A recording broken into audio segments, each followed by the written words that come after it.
Welcome to Liberty Hill, where faith, freedom, and family take center stage. I'm Sherrie Conley, a mom, a grandmother, a former state representative, a former educator, a child advocate, and someone who believes in protecting our values for the next generation. And I'm Kendra Wesson, a former state school board member and previous board member of a charter in Norman. I'm also a passionate voice for families and advocate for liberty, and together we are diving deep into the conversations that matter most to you.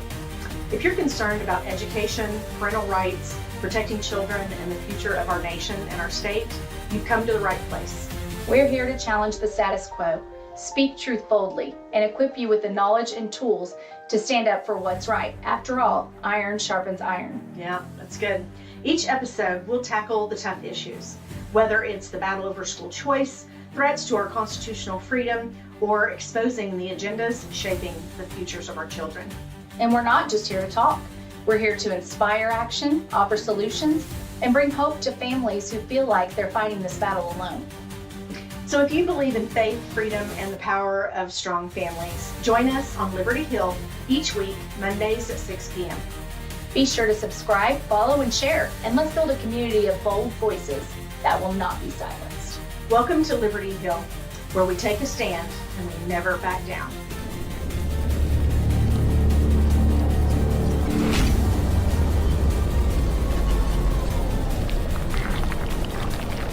Well, happy Monday, everybody.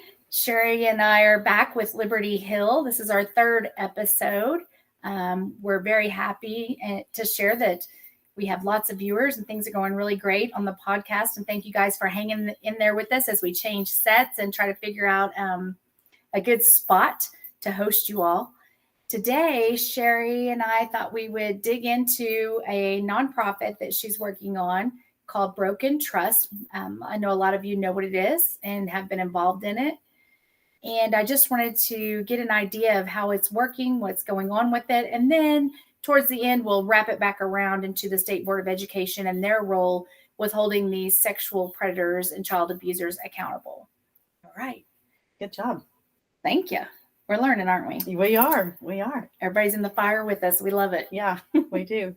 So tell us the concept behind Broken Trust and what made you think we need something like this and now. Yeah, so I had a constituent reach out to me and she shared a video with me of a man who had been sexually assaulted as a high school student. And he was assaulted by his soccer coach and single mom, just thinking that she was excited to have somebody, a male figure, to be involved in her son's life, and really had no idea what was going on. Well, when she shared the video with me, it was something that I thought I can't not do something about this. And so I started digging into it, had conversations with the guy, and he's an amazing man. And Casey, and he is amazing, and his strength through all of this and the calmness, and he just wants to find solutions. Yes, he does. And he's a very brave man, and I was very impressed with him right away. And so I knew that the subject matter was something that I couldn't walk away from. So I started doing some digging in and started reading a lot of the case files where victims had sued the school districts. And from this count today, I believe there's somewhere around 20 that have actually filed suit against the district. Yes. And there are at least 3 or 4 that are currently in the court system. And so we'll be seeing those cases come to light here in the next probably 6-8 months. But I started digging into the court documents and found out that a lot of the school employees were gaining access to the kids through digital means, whether it was social media or through text messaging, that sort of thing. So you've got GroupMe, you've got, even I figured out my daughter's on Spotify. It has a messaging capability. Pinterest has a messaging capability. Yeah. So all of these apps that you think, what harm can happen to my kid on Pinterest. Well, they've got a backdoor messaging capability. Just want to point that out. Well, even the Bible app has a Yes. backdoor capability. And a lot of parents don't realize this. And a lot of what I was seeing was coming through on Snapchat, and then a website or an app called Kick? No, but that's one of them. Darn it, what's the name of it? Super popular. Yes. TikTok. No, it'll come to me in a minute. Anyway, so I was seeing that they were gaining access to kids through those digital means. Well, in the public school system, we didn't have any kind of law that drew a healthy boundary between the school system and the kids. And so I passed that law, House Bill 3958. Yes. But that was really, once I started digging into it, that really is just the beginning. And so in January of last year, I started gathering information, gathering case files, and gathering documentation about how many predators we've had in the school system in the state of Oklahoma.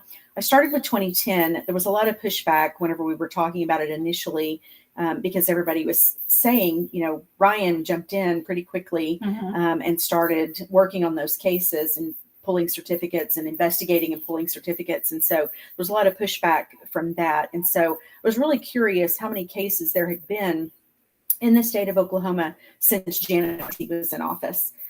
Because then when there was some controversy, saying that some of the cases had not been investigated whenever Joy Hoffmeister was in.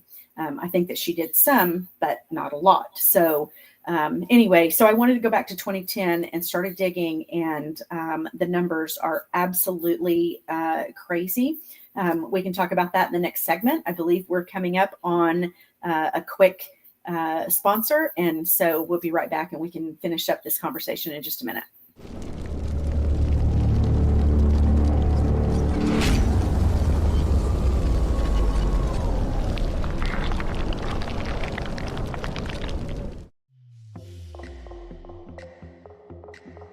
Hey there, I'm JJ Humphrey, and I'm inviting you to join me on a journey every week with my podcast, Elephant in the Room. This is where we dig deep, expose corruption, stand up for taxpayers, and defend your rights. Every single episode. But I can't do this alone. That's where you come in. By signing up and supporting this mission for as little as $5 a month, you'll help me continue to shine a light on the issues that matter most to all of us. With your support, we can reach more people, uncover more truths, and fight the battles that need fighting. Join the movement. Be a part of Elephant in the Room. Thank you, and I'll see you on the inside.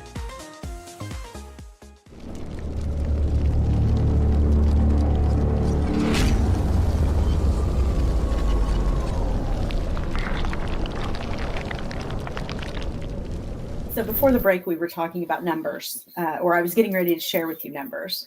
So I had started around January, starting digging and looking for case files. To date, I have found 283. And some of those actually, there's 5 of those that are currently still in the classroom. That parents are desperately trying to get out of the classrooms. They've done all of the right things, but that will run slowly. And we'll talk about that here in just a minute. But and I want to ask you, I know I was at one of your speeches and you gave some great advice to parents about how to report these things. And it's to more than one entity if you want to get something going and get something done. Yeah. So what order do you recommend that they report things in, and to whom? Yeah, that's a good question. So the knee-jerk reaction is for parents to report it to the school. But what I'm telling everyone is that they need to reach out to the city and the county law enforcement and file police reports with both of those entities, then file an Awarity report, which they can find the Awarity link on the State Department of Ed website, and then go to the school and report it to the superintendent, the principal, and all of the board members. one of the things that I read in the court documents is the deniability that school board members were having over it. And that was some of the reasons why they couldn't hold school board members accountable for the failure to protect. Because they didn't know. Deniability means that they did not know it was happening. Yes. Therefore, they could not be held accountable. So if you're emailing them, they can't deny. That's right. They can't deny it if you email them and let them know. And you share with them the law enforcement, the case numbers from both law enforcement agencies and from the State Department of Ed. And they can't deny it then. They can't ignore it. So maybe do all that first, put that into a packet, and then do one big. So when you say local law enforcement at the city level or the county level, do you mean the law enforcement that's in the school? No. Now it could be in the school. Some schools don't have SROs, which are school resource officers, but yes, but I would not consider that reporting it to law enforcement. Report it to SRO, but only after you've reported it to the city and to the county, to the sheriff's office and to the police department.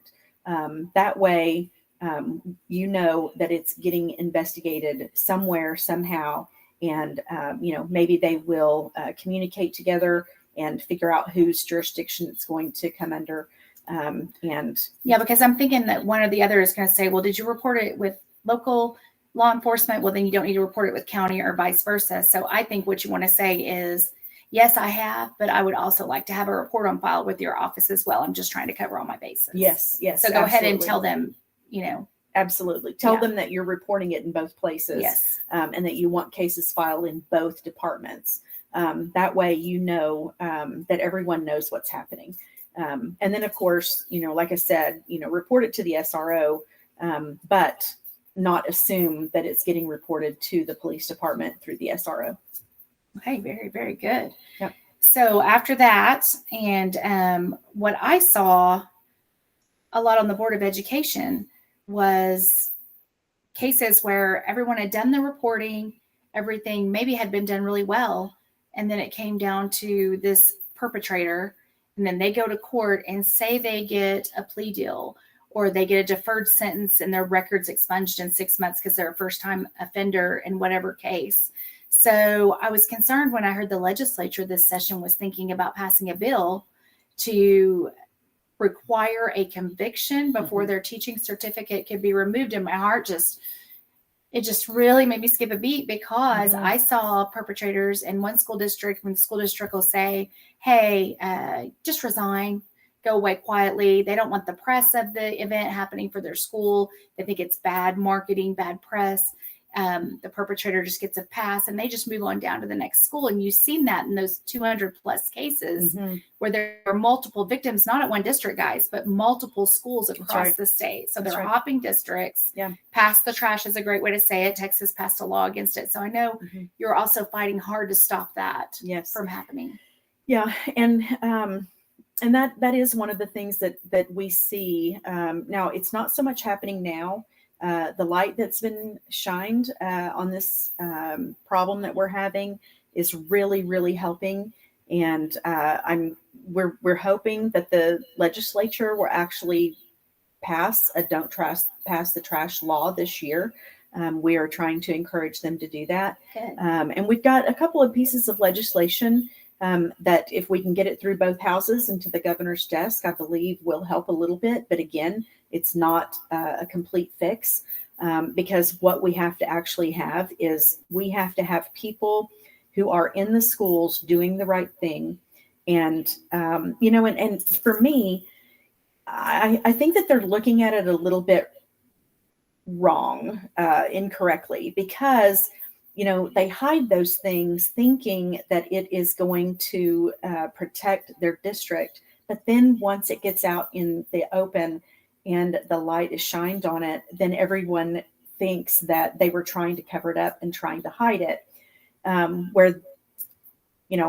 not going to speak to what their motives are because I don't know their hearts. But I would hope that the intention is not to cover these things up. But when they allow a teacher or a coach or a TA or a para somebody who is suspected of doing this, when they allow them to resign, they move on to another school district and they perpetrate all over again. And so, they go in, there's a lot of work that they do to set up. There's grooming that goes into that. And it's really incredible the lengths that they go to in order to hide who they are. But they go into the rural schools, and that's what makes it worse, is because when somebody reports them because they've done all of this grooming and building up of their reputation, then the victim gets victimized all over again. Yeah. Because people tend to wrap around the perpetrator and say, oh, well, I know him or I know her, this person wouldn't do that. And it really does more damage to the community if they try to hide it and then it comes out later. I would think that they would be much more stronger community to say, hey, this is happening. We're tackling this. Me too. I mean, honesty, and you can say, you can trust us. We have your kids. We're going to tell you the truth when something goes wrong. It's been one of my pet peeves over the last 5 years that I've been involved with schools and politics. And it is the secrecy surrounding these schools, that shroud of secrecy. There should not be secrets. Not when it comes kids to the know safety. when there's secrets, and then you're teaching those kids that That's right. that to hide secrets. Yep. There just shouldn't be secrecy. Yep. All right, we'll pick that back up Okay. after the break, and a word from our sponsor.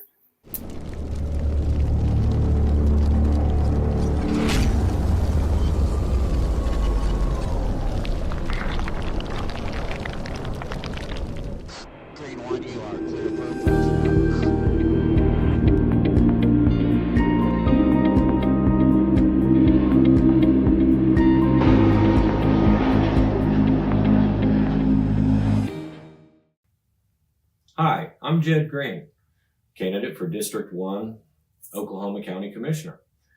Thank you for your interest in my campaign. The goal of this campaign is to empower our district and amplify our voice as we move forward together. It's time. It's time we have an open discussion about our future. It's time we make some hard choices about county finances. It's time for the state to pay their fair share. It's time we take a hard look at who we are jailing and why. It's time to find efficiencies in our system, policies, and procedures. It's time to reconsider the scope of any new facilities. It's time to talk about the need for the jail trust.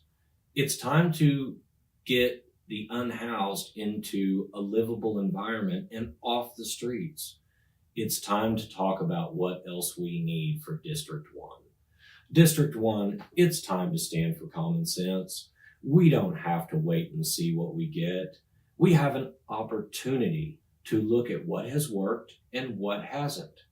We have an opportunity to pull together and resource the good and cut out the bad. We have an opportunity to leverage our position with the state. Our district is core to Oklahoma's correctional and mental health infrastructure. It's time the state's financial commitment reflects that reality. We have an opportunity to get this right. Most importantly, it's time to act. It is not enough to stand by and say, you need to fix it. When failure is not an option, we must improvise against, adapt to, and overcome the challenges before us. Let's get started. I want everyone at the table and everything on the table. Step 1, sign up to our list today and stay in the loop. Step 2, do you have insight? Share it. What do you want to focus on? Step 3, come to a public forum. I'll notify you as we get dates set. Step 4, talk to your friends. Let them know what's going on. Step 5, let me know what you need for your community. I'm making a list. Community leaders, I want to hear from you. This campaign is not built on promises, but is built for the people. I'm Jed Green, candidate for District 1 County Commissioner. On April 1st, I would appreciate your vote and appreciate you becoming part of the solution. Thank you. 3-1, you are clear for approach.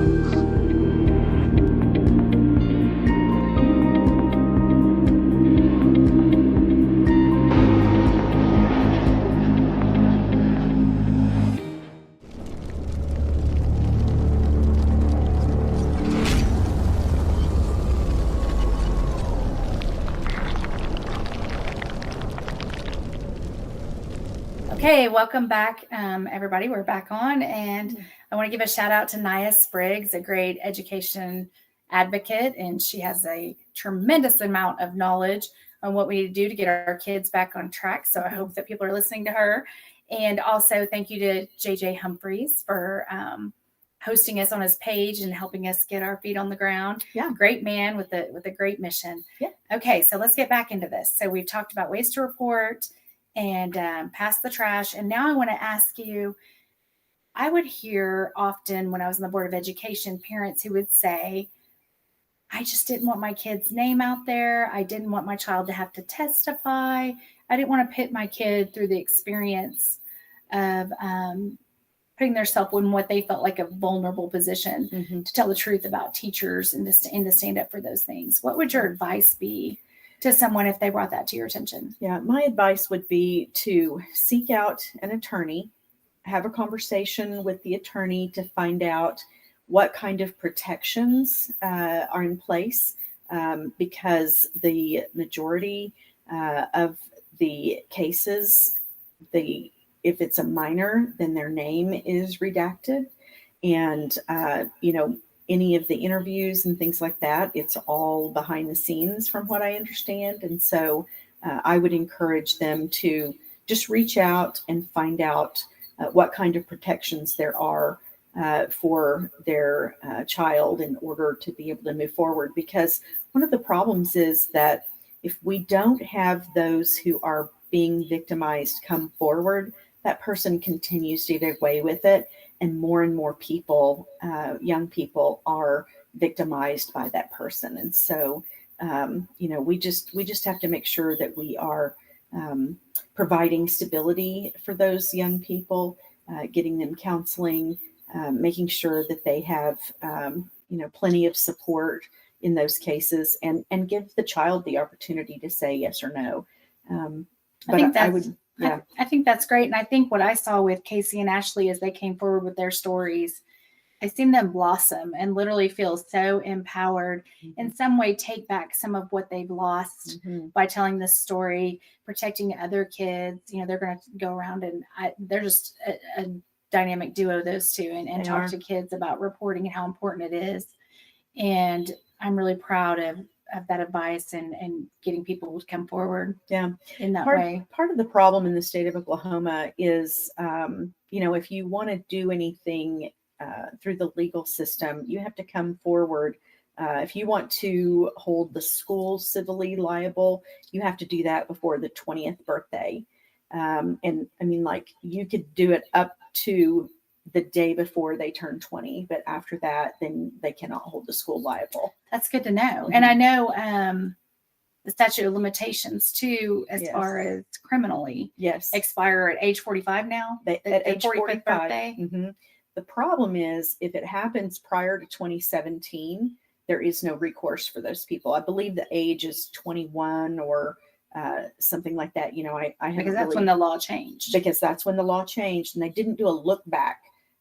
So that's the reason why Ashley's case can't be tried in the court of law. She is not 45 yet, but hers happened prior to 2017. And so because they didn't put a look back in the law, she has no recourse to be able to bring any justice to her situation.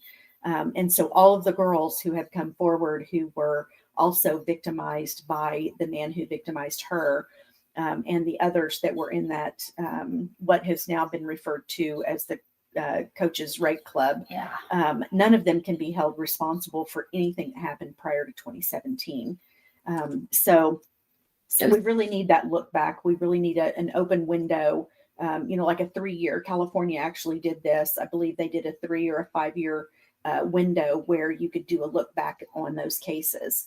And one of the things that we've heard that the reason why they wouldn't do that is because they're afraid that the court system would be flooded with cases. And if they think that the court system would be flooded with cases, what does that tell you about what they believe? Well, that's has happened? terrifying. It's terrifying to think that that the court would be flooded with cases, isn't it? Yeah, that just made me completely lose all my thought process there. Yeah. So you said civilly. So, as we know, there's the civil court and then there's the criminal court. So civilly, it has to happen before their 20th birthday. Mm-hmm. Yep. Criminally, up to age 45, as long as it didn't happen before 2017. Correct. And I did notice because I've kind of been on this journey with you, I've come to see you speak. A lot of times I was fortunate in school. I never had an experience like that. So I just consider myself blessed after seeing all the times that happens. And I started to notice, so I do data nerd. And I started to notice there seemed to be this huge bump to me in the cases we were talking about. And it seemed to hit right around 1999 or 2000. And remember the case we talked about last week about the school district who would use the questionnaire in psychology that was inappropriate? That book that questionnaire was in came out 99 or 2000. And so that was one of the first books to put out a sexualized questionnaire like that. Also, we had huge internet use in 99, 2000. And so all those things combined, I wonder if it caused an increase in sexual abuse cases or if we're just speaking out about it more, whereas before it was really, really hidden. And I'm always curious about that. And we need to understand why this is happening and what is causing it. The over-sexualization of our society. We know some of it are the things the kids are seeing on the internet. Even kids' YouTube will have sex scenes pop in, and it might be cartoon sex scenes. Nonetheless, kids and their hormones, they still have the same effect on them, I believe. And then so the State Board of Education is ultimately the final vote and say on whether a certificate is removed from a teacher. Now, if they have to register as a sex offender, they can no longer teach. That's law. But there's cases where they didn't have to register, and the State Department of Education has to decide to take those certificates. We have 3 new members who are brand new and inexperienced. Would you have any advice for them when they're looking at these cases and things to think about to help them make a great decision? Well, I would hope that what they look at is the due diligence that it's done with the State Department, how much investigation goes into that. Yes. To study the cases and to study the documentation and the evidence that is brought, forward through those investigators, because I believe they are doing an amazing job at that. And they gather all of that information, they pass it along to you all or to the board members. And it's time for us to do another Okay, break. we'll pick back up that investigation piece after a word from our sponsors. See you guys soon. Yep.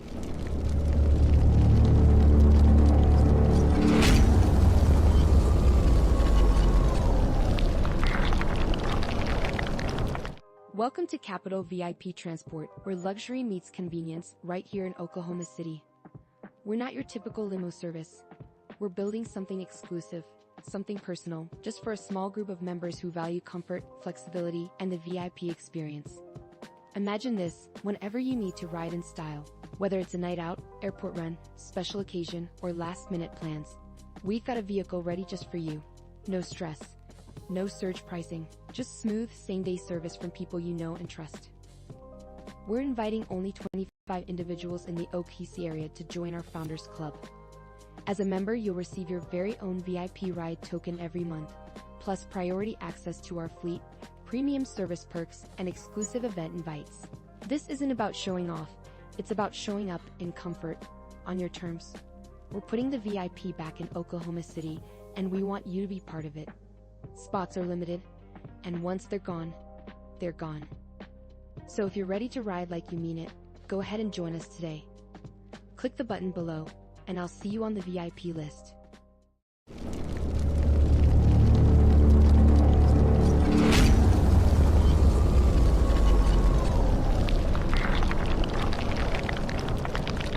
Okay, so we're back and we're talking about the investigators and how much they've improved.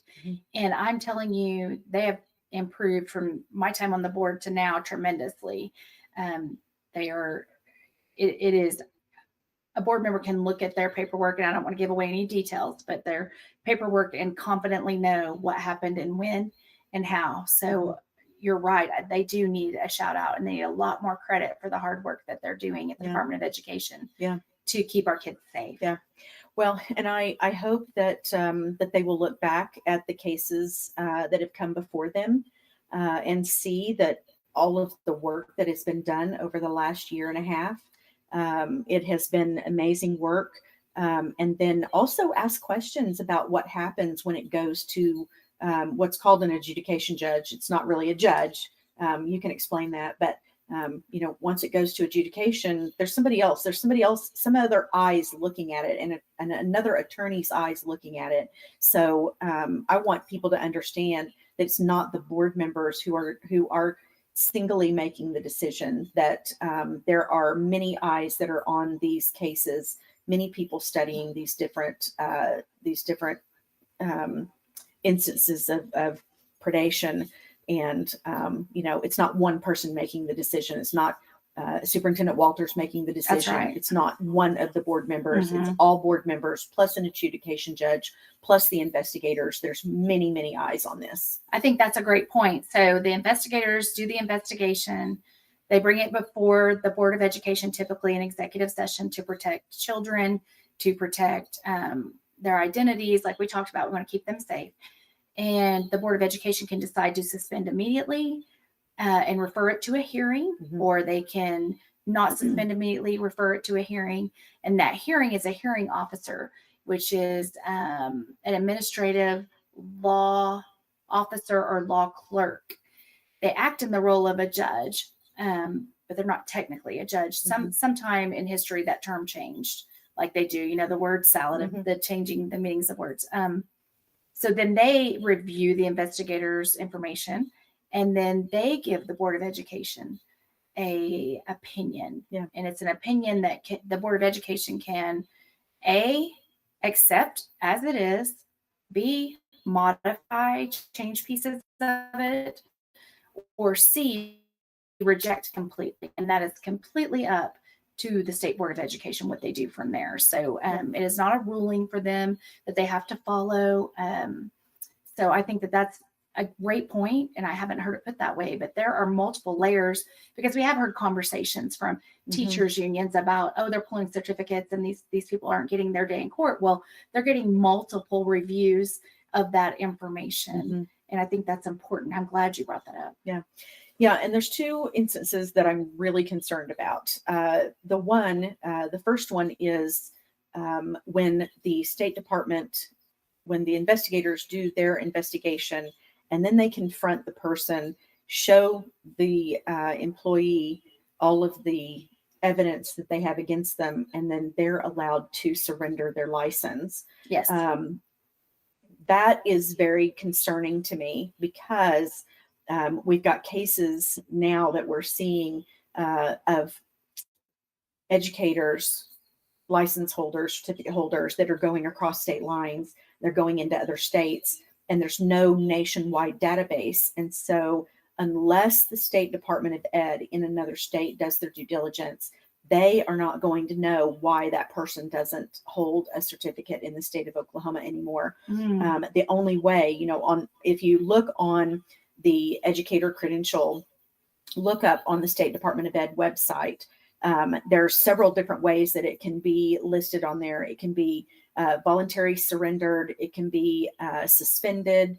It could be emergency suspended. It could be revoked.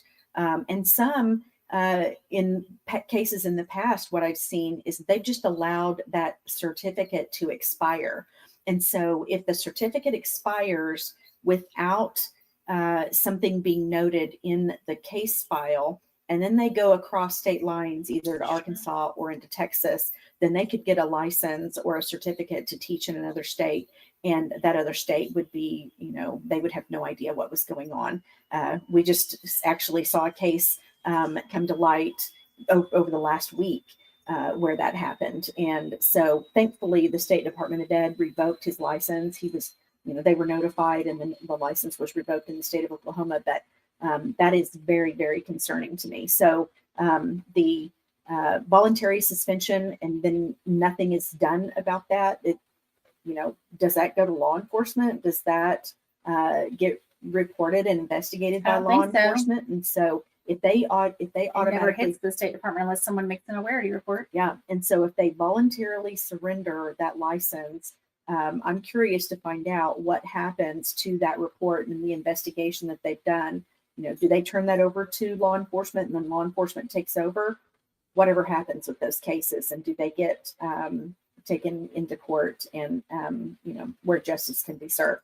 And this is where strong community involvement in schools, strong board members on school boards who are putting the education and protection of kids first rather than community, thinking about community perspectives. I mean, to me, that's an old way of thinking of what will the neighbors think if we had a child that was sexually abused. We've grown out of that. Yeah. We're past that. Yeah. And I don't want to see that ever come back. Yeah. We need to talk about these things. They're tough conversations. They are hard conversations for sure. And I'm just not a fan of hiding, putting our heads in the sand on anything where this is concerned, because truth is always, what's that saying? What do I do? What do I say? And people say, you just can't go wrong with the truth. Just tell the truth. Yeah.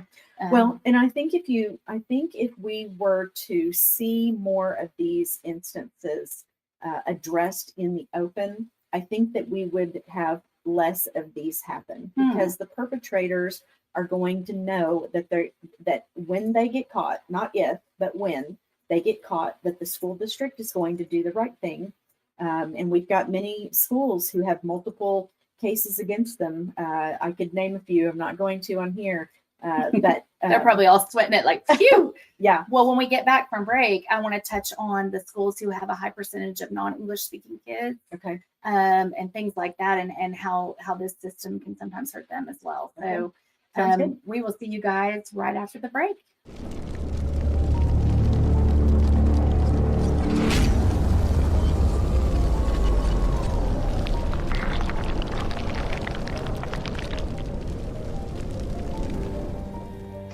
Welcome to Liberty Hill, where faith, freedom, and family take center stage. I'm Sherrie Conley, a mom, a grandmother, a former state representative, a former educator, a child advocate, and someone who believes in protecting our values for the next generation. And I'm Kendra Wesson, a former state school board member and previous board member of a charter in Norman. I'm also a passionate voice for families, an advocate for liberty, and together we are diving deep into the conversations that matter most to you. If you're concerned about education, parental rights, protecting children, and the future of our nation and our state, you've come to the right place. We're here to challenge the status quo, speak truth boldly, and equip you with the knowledge and tools to stand up for what's right. After all, iron sharpens iron. Yeah, that's good. Each episode, we'll tackle the tough issues, whether it's the battle over school choice, threats to our constitutional freedom, or exposing the agendas shaping the futures of our children. And we're not just here to talk. We're here to inspire action, offer solutions, and bring hope to families who feel like they're fighting this battle alone. So if you believe in faith, freedom, and the power of strong families, join us on Liberty Hill each week, Mondays at 6 p.m. Be sure to subscribe, follow, and share, and let's build a community of bold voices that will not be silenced. Welcome to Liberty Hill, where we take a stand and we never back down.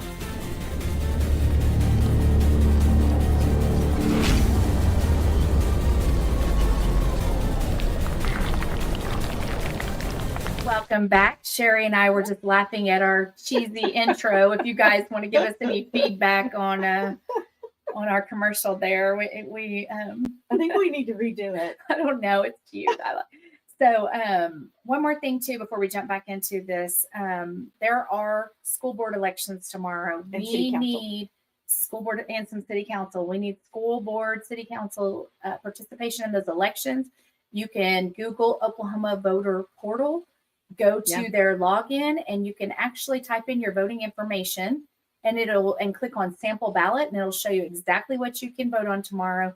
So please, if you're, please text people, let everyone know there is a vote tomorrow. Hopefully we can move elections like these to November, where they should be at some point, but right now they're tomorrow. So please Get out and vote. That's not an April Fool's joke. It is real. So let's do that. Okay. So I want to talk about schools that have a high percentage of illegal immigrants and maybe terrified to speak out for the protection of their kids for fear of something happening to them. Very real. That's very real. I get nervous for those kids. Yeah. And I hope we come to a solution for that. But. Yeah. Well, I think until we have laws in place that make schools afraid of not reporting, and that's really what it's going to take, is for them to be afraid of either losing accreditation or losing funding or something. I mean, you know, I hear people say, well, I would hate to punish all the other kids. But, you know, the truth of it is 1 in 10 students will be sexually assaulted, That's too many. abused. Yeah.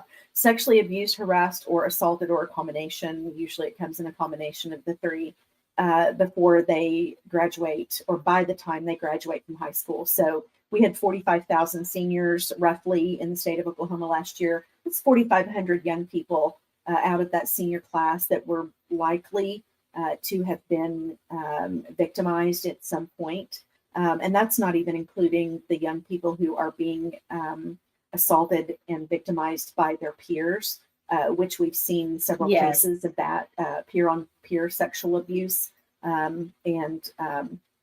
So, you know, that's not even including them. And one of the things that I say is that if your student is 1 of the 10 that is being sexually assaulted or harassed, the other 90% likely know that it's happening or they suspect that it's happening. And so, you know, that's where the name Broken Trust came from, because when you don't protect our students lose trust in the system. They lose trust in the adults that are supposed to be the ones there protecting them.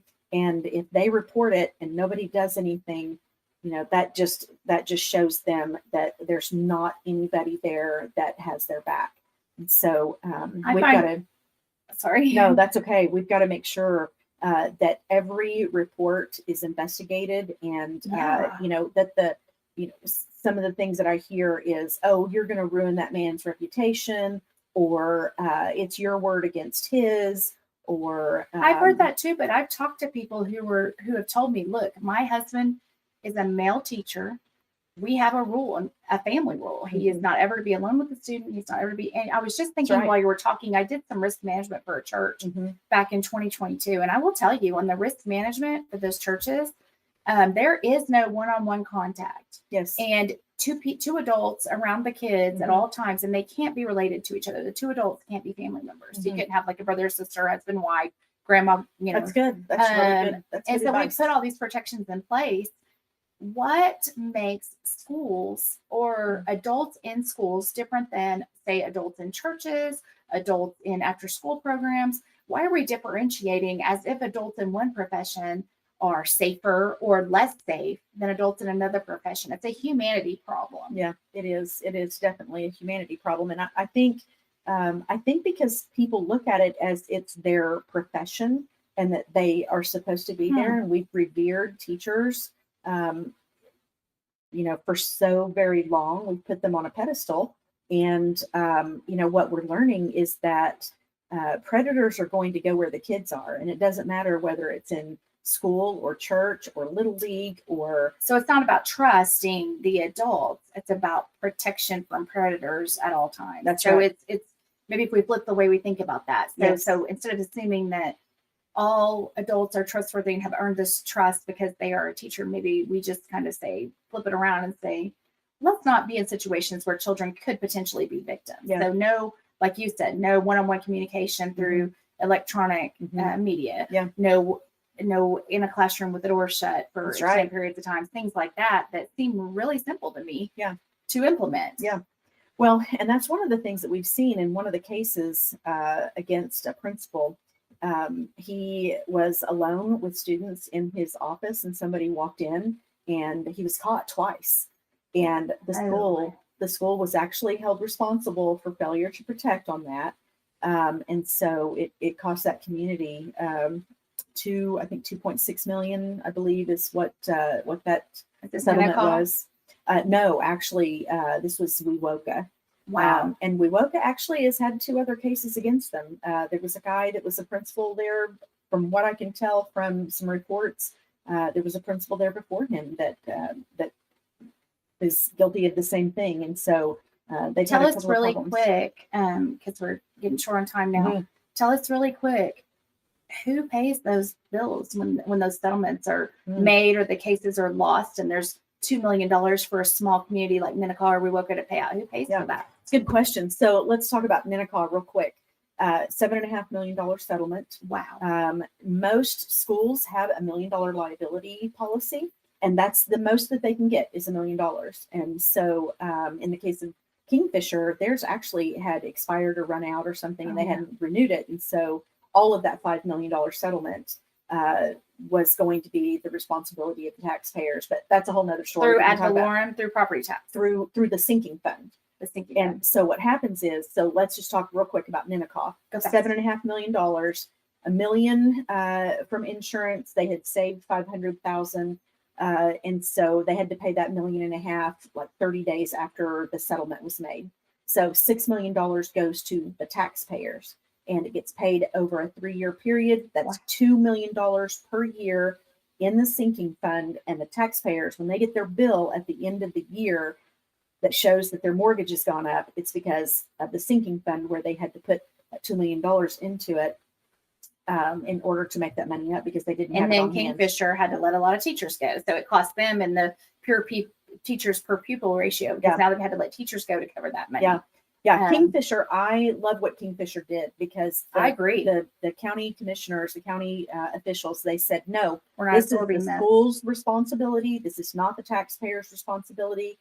And so they said, you guys figure out how you're going to pay this. And so they laid off 22 teachers. So I'm hoping that all the other schools will use this as an example to say, and I hope that other county officials will stand up and go, no, we're not going to pass this on to our taxpayers, because the taxpayers are not the ones responsible for it. And if you think about it, it makes me ill to think that as a parent paying the taxes that go to the school, that they are now having to look at, they're actually paying the salary of the person who sexually assaulted those kids. Wow. And so the school, the taxpayers should not bear the burden of that. The school should have to figure it out the way Kingfisher did. I hate that those 22 people lost their jobs, but I really hope that there is an example to be made there, and a lesson to be learned for the other districts. I agree. We've got 10 to 14 cases so far. We've got some more that are getting ready to come to the forefront and get settled. And I have a feeling that there's a couple of them that are going to be way more than that $7.5 million that Minnecaw ended up with. So it's time to be accountable and be safe with our kids. And Broken Trust is Sherrie's nonprofit. It's not a nonprofit. It's not a nonprofit. I'm sorry. Nope, that's okay. Broken Trust, an entity that you can donate to. Yes. Also, remember to vote tomorrow, April 1 for the. Wait, is tomorrow April 1 or March? Tomorrow's April 1st. Yep. April 1st. I already said that. Yep. To get out and vote, check your Oklahoma voter portal.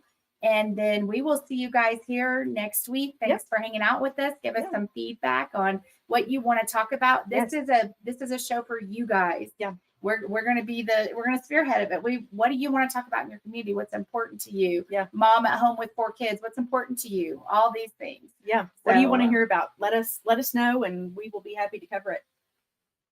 I'm sure.